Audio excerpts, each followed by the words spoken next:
Alors, tu viens d'arriver aux États-Unis et tu te demandes, ou bien encore, tu es déjà aux États-Unis depuis un certain bout de temps, ou bien tu es là pour un petit bout de temps et que tu détiens la green card. Tu as l'âge, tu es en santé, tu as un diplôme, au minimum le bac, et tu te demandes si tu dois rejoindre le service militaire américain ou pas. Alors, si tu te poses cette question, c'est que tu es tombé sur la bonne vidéo. Alors, reste scotché.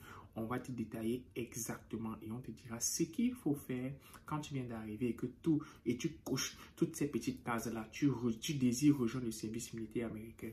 On va te détailler tout ce qu'il faut faire dans la vidéo. Reste scotché et regarde bien sûr notre générique.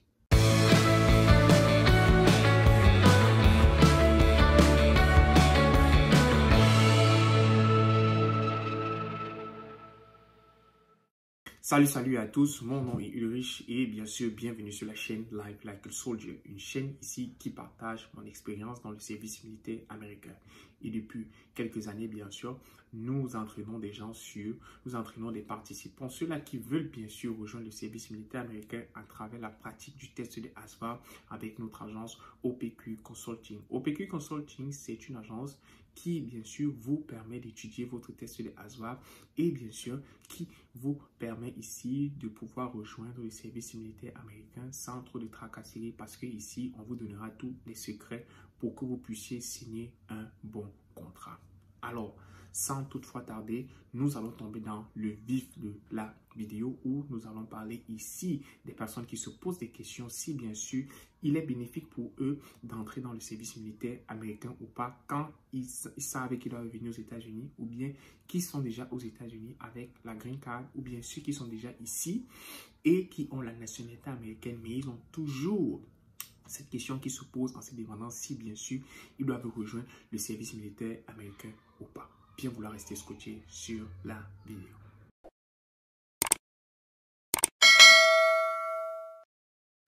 Alors la question ultime que tu devrais te poser, toi qui regardes cette vidéo aujourd'hui, c'est te demander, c'est pas l'armée américaine qu'il me faut, c'est pas le Air Force, c'est pas le service militaire américain qu'il me faut. Tu dois te poser une et une seule question. La question que tu dois te poser, c'est qu'est-ce que je veux faire aux États-Unis d'Amérique? Quel est le plan de carrière que j'envisage de faire aux États-Unis d'Amérique? C'est à base de votre plan de carrière que vous pouvez déterminer ici si bien sûr le service militaire américain sera bénéfique pour vous ou pas dans l'accomplissement de vos réalisations. Il est très important pour vous de savoir premièrement si bien sûr vous savez ce que vous voulez. Et quand on parle ici là de profil de carrière, le profil de carrière passe ici forcément par un plan académique. Il est important ici pour ça, il est important pour vous de savoir quel est le type d'école que vous désirez faire aux États-Unis parce que le type d'école peut déterminer ici là quelle branche ou encore quel component du système militaire américain vous décidez rejoindre.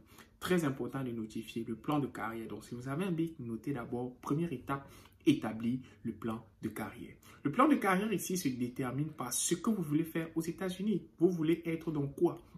Et tous ceux qui suivent notre contenu depuis des années ou bien encore ceux qui nous suivent, et bien sûr toi qui nous suis aujourd'hui, il faut comprendre que nous mettons un accent sur ce qu'on appelle le STEM aux États-Unis. Le STEM est appelé sciences, technologies, ingénierie et mathématiques. Il faut regarder ce qu'on appelle généralement les filières porteuses aux États-Unis d'Amérique et nous parlons ici de STEM. Donc quand vous établissez votre plan de carrière et si votre plan de carrière part dans le STEM, ça veut dire que le service militaire américain peut être bénéfique pour vous dans la plupart des cas. Premièrement, pourquoi? Tout simplement parce que le service militaire américain vous donnera ces credentials-là qui vous permettront d'avoir certaines positions très hautes plus tard quand vous sortez du service militaire américain.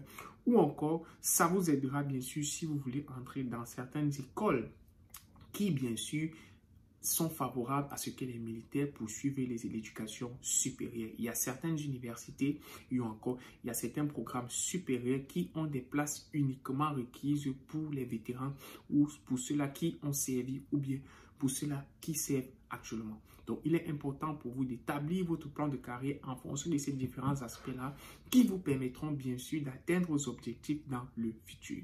La deuxième des choses sur lesquelles vous devez regarder quand vous établissez, vous voulez savoir si bien sûr l'armée américaine ou bien encore le Air Force, le service militaire américain est bénéfique pour vous, c'est sur le plan familial parce que rien n'est plus important que la famille. Et quand on parle de famille, même si vous êtes célibataire aujourd'hui, pensez peut-être au fait selon lequel demain ou après-demain vous aurez des femmes ou bien vous aurez des enfants. Il faut déjà savoir comment est-ce que vous pouvez préparer votre avenir. Et comme les Américains aiment si bien le dire, le système militaire américain is a good stepping stone to have a good career. Le système militaire américain est un good stepping stone pour avoir une bonne carrière, que ce soit dans le service militaire ou encore dans la carrière civile. Donc, regardez l'aspect familial. En quoi est-ce que le service militaire américain sera bénéfique pour ma famille? Premièrement, nous avons ce qu'on appelle les assurances santé.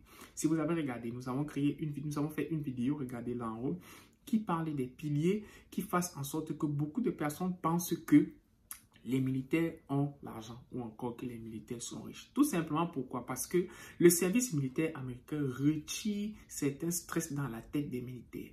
Le premier stress, c'est le système médical. Parce que quand vous êtes dans l'armée américaine, dans le Air Force ou bien dans le système militaire américain, vous avez droit à deux types de coverage. Vous avez droit au healthcare ou encore vous avez droit au dental.